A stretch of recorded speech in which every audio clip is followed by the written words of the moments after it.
Hi నమస్తే welcome to Myra media. నేను మీ కేవీఆర్. తెలంగాణ రాజకీయాల్లో ఇవాళ ఒక పెద్ద సంచలనం నమోదు కాబోతుంది.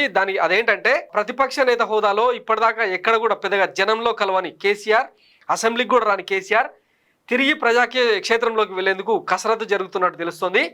ఇప్పటిదాకా అంటే రైతు రుణమాఫీ మీద రకరకాల ప్రజా పోరాటాల మీద కింది స్థాయి క్యాడర్ అంటే కేటీఆర్, హరీష్ రావు ఇట్లాంటి వాళ్ళంతా కూడా పోరాటాలు చేస్తున్న నేపథ్యంలో పార్టీ అధినేత మాత్రం ఇప్పటిదాకా ఫామ్ హౌస్ వదిలి బయటకు రాలేదు. రీసెంట్గా వాళ్ళ కూతురు కవిత ఢిల్లీ లిక్కర్ స్కామ్ కేసులో బెయిల్ మీద బయటకు వచ్చిన తర్వాత ఒక్కసారిగా గులాబీ పార్టీలో జోష్ వచ్చిన సంగతి తెలిసిందే కదా. మరోవైపు హైడ్రా దూకుడుతో గులాబీ క్యాడర్ అంతా గుమ్మరంగా మారిపోయింది. ఎక్కడ తమ ఆస్తులను ప్రాపర్టీస్ను కొట్టేస్తారన్న భయం. ఎందుకంటే గత 10 ఏళ్లలో మొత్తం చెరువులను గుట్టలన్నింటినీ కబ్జా చేసి దొబ్బేసిన పరిస్థితి. ఈ నేపథ్యంలో వాళ్ళందరిలో జోష్ నింపేందుకు కేసీఆర్, బీఆర్ఎస్ అధినేత కేసీఆర్ ప్రజాక్షేత్రంలోకి రాబోతున్నారు. ఆ వార్తను ఒకసారి చదివే ప్రయత్నం చేద్దాం. తిరిగి ప్రజాక్షేత్రంలోకి కేసీఆర్ రైతాంగ సమస్యలపై పోరాటానికి కార్యాచరణ, సభలు, సమావేశాలు, కార్నర్ మీటింగ్స్ నిర్వహించే యోచన 1-2 రోజుల్లో ప్రకటించే అవకాశం.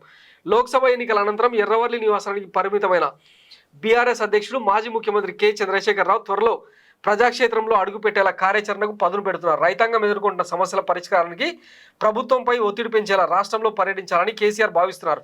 ఈ దిశగా ఇప్పటికే కొందరు పార్టీ ముఖ్య నేతలతో చర్చించి ప్రజల్లోకి వెళ్లాల్సిన తీరుపై ప్రాథమికంగా ఓ ప్రణాళిక సిద్ధం చేసినట్టు తెలిసింది.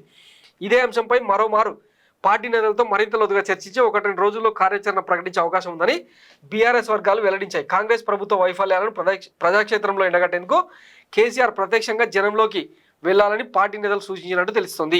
రాష్ట్ర రైతాంగం ఎదుర్కొంటున్న సాగునీరు, విద్యుత్ కష్టాలతో పాటు రుణమాఫీ జరగకపోవడంపై, రైతు బంధు ఇవ్వకపోవడం లాంటి అంశాలను ప్రజల్లోకి తీసుకెళ్లాలని కేసీఆర్ భావిస్తున్నారు. బీఆర్ఎస్ పాలనలో రైతు సంక్షేమం కేంద్రంగా అమలు చేసిన కార్యక్రమాలను వివరించడంతో పాటు కాంగ్రెస్ ప్రభుత్వ వైఫల్యాలను ఎండగట్టాలనే యోచనలో కేసీఆర్ ఉన్నారు. రుణమాఫీ, రైతు భరోసా అంటూ ఎన్నికల హామీలను ఉల్లంఘిస్తున్న వైనాన్ని కేసీఆర్ ఎండగట్టనున్నారు. దీనికోసం లోక్సభ ఎన్నికల ప్రచారం తరహాలో బస్సు యాత్ర పెట్టాలా లేక భారీ సభలు నిర్వహించాలనే కోణంలో పార్టీ నేతలతో చర్చిస్తున్నారు. నియోజకవర్గాల వారీగా పార్టీ కేడర్ రైతులతో సభలు నిర్వహిస్తే ఎలా ఉంటుందనే కోణంలోనూ కసరత్తు జరుగుతోంది.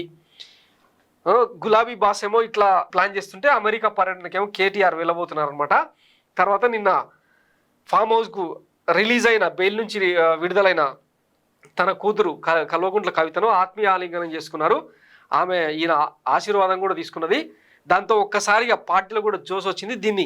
ఈ టెంపోని ఇట్లే కంటిన్యూ చేసేందుకు ప్రజాక్షేత్రంలోకి వెళ్ళేందుకు స్కెచ్ రెడీ చేస్తున్నారు అనమాట. జనరల్గా అంటే ఉద్యమ కాలంలో కేసీఆర్ మౌనంగా ఉన్నా కూడా అది వ్యూహాత్మక మౌనం అనేటోళ్ళు. ఆయన నోటి నుంచి ఒక మాట వస్తే అది మిసైల్లా దూసుకుపోయేది, తెలంగాణ ప్రజలను సూటిగా స్పష్టంగా తాకేదనమాట.